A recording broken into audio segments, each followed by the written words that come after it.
Zdravo bogojebačka armijo. Kako lako, pa jel nije zdravo komunistički pozdrav? A boli me kurac. I da nisam čuo više kurac u ovoj kući. Kurac. S tobom se više ne može razgovarati, Filipe. Sorry, tata, boli me penis, dobro? No vratimo se na ono što sam htio reći.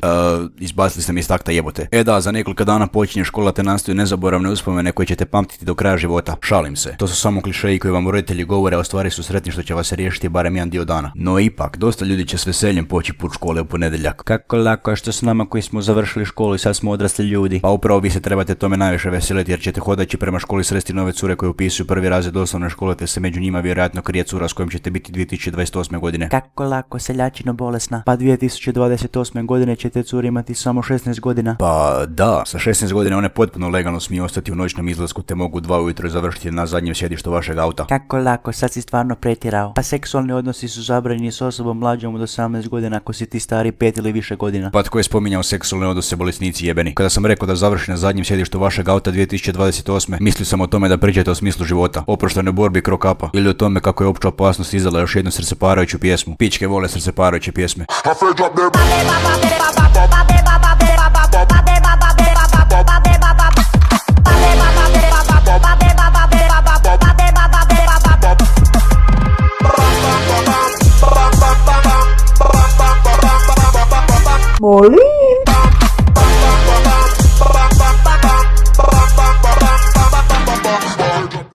Nadam se da ste skužili da sam kupio novi auto zahvaljujući YouTubeu, ali bilo je jako teško, jer znate kakav je život nas YouTubera, same muke Isusove jebote. Inače, cijeli život mi se bazira na čekanje vikenda i tako nakon 5 napornih i bezvrednih radnih dana gdje prosječno u 8 sati opisujem broj psovki koji je približan hode kojim kilama, znači negdje oko barem 637 puta. Dolazi napokon moja nada za život jer znam da ću se sašit ko Lepa Brena na svom koncertu. Ipak, ovaj vikend je došlo do neočekivane situacije. 2 vikenda zaredom je trebao isti band doći u kafić. Prvi vikend smo bili, a onda smo planirali drugi vikend ići, ali nažalost otkazan je drugi vikend, jer su sviračima na toj svirci izbili kičmu tako da smo morali potražiti alternativno rješenje u odlasku na bazene. S obzirom da grad u kojem živimo nema bazene, uvijek postoje 3 realne opcije za bazene na koje možemo ići. Kao što vidite na karti, možemo ići u Šandrovac, možemo ići u Daruvar, te možemo ići u Veliki Grad. Ok, ipak postoje samo 2 opcije. S obzirom da su bazeni u Šandrovcu prilično nisko budžetni za zvijezde poput nas, odlučili smo se za termalni vodeni park Aqua Balis u Daruvaru, ili poznati kao najskuplji bazeni u galaksiji. Nakon što smo rukli 2 litre gemišta, ja i dečki smo se uputili u Daruvar. Već na samom ulazu kada sam vidio cijene ulaznice doživio sam veći šok od Martine Tomčić kada joj je Sara Seifert tvrkala pred facom.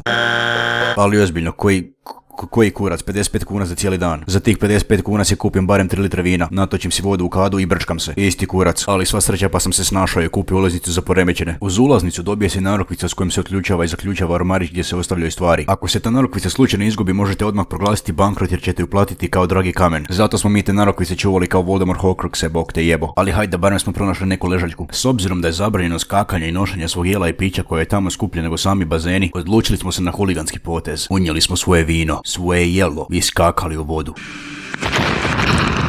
Ali nemojte to pričat. Ali svi znamo zašto zapravo idemo na bazene. Da, guzice i sise. Ali pošto smo mi tako velike sreće, baš je taj dan bila kronična oskudica pički. Baš ko za kurac. Taj dan je bio nekakav dan penzića koji su se uguzili u džakuzi ko naši političari fotelje. A dobrih curica, mislim naših godina, nije bilo ni na vidiku. Dobro, bile su jedine one ženske za koje ne možeš biti siguran jel su privlačne ili neprivlačne. Nešto kao Gloria Berger. Ipak, kao grom iz vedra neba, jedna dobra mala se počela približavati našim stvarima. Ponadali smo se da imamo šanse. Ali čim smo došli malo bliže, ona nam je počela srati kako smo uzeli njenu ležaljku. Te nam je prijetila da će zvati zaštitare ako ne maknemo svoje stvari. Na veoma elegantan i smiren način pokušao sam joj objasniti kako je došlo do zabune. Ma u stvari kog ja lažem jebote Bog, uopće mi se nije dalo raspravljati s takvom glupačom. Pa je moja reakcija bila: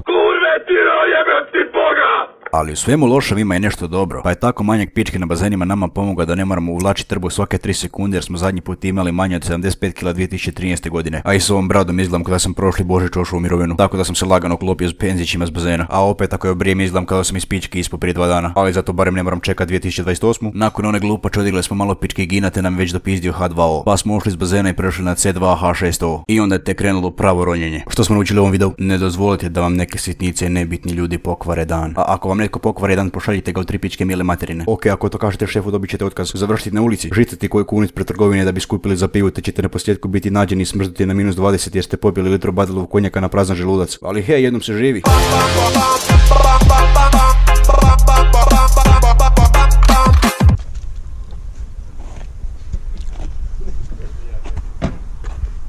Ne valja ništa.